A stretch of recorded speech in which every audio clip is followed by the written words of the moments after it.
Ayaw na ninyo iboto ang kandidato ni Marcos. Yes!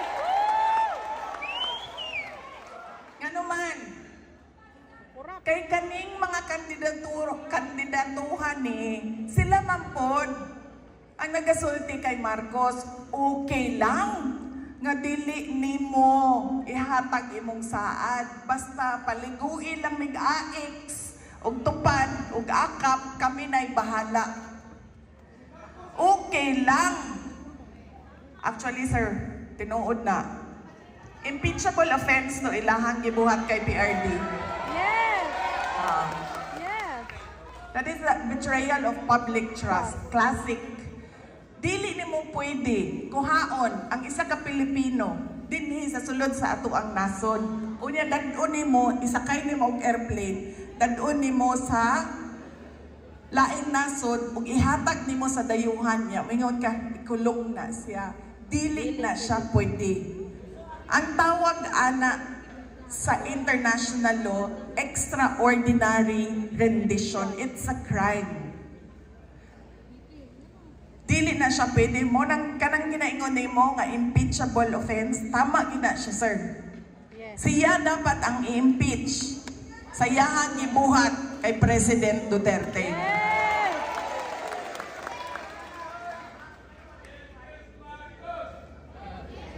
Ma'am, unsaon pag naay mo file, naami articles of impeachment, so good pa sa sugar order number 1. Naka-ready na siya, ma'am. Pero ma'am, grabe kaayo bayaray dito sa sulod sa House of Representatives. Milyon-milyon ang ginaistoryahan dito para muhilom ang mga congressman. Nga naman, kaning mga kandidatuhan ni Marcos, sila man nagsulti. Okay na. Ayaw na nang ihatag ang 20 pesos per kilo. Ayaw na nang saan nimo. Paliguin lang may akap-aix. Okay na mi. Kami na'y bahala o pagpahumot nimo. Okay ra na imuhang pagdruga din ha. Gadugo-dugo na imuhang. Inungipan!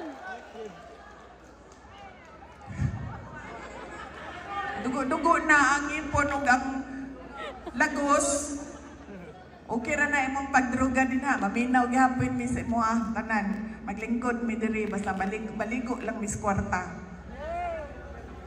Sila pod ang nagsulti. Sila pod ang nagasulti kay President Marcos nga okay lang nga bubuhat ka og mali. Basta maligo mi sa kwarta. Mga litsi sila. Mao nang ayaw na ninyong iboto. Kung nipili na mo dinhi sa pundok na ni Team Duterte, ang listahan, dadaanan ninyo inyong listahan. Kibaw mo, matingalan yung aning mga Pilipino. Ngano, pag-exam, bawal ang kodigo. Magdaladalag kodigo. Panahon sa boto, makalimtan pirmi ang kodigo.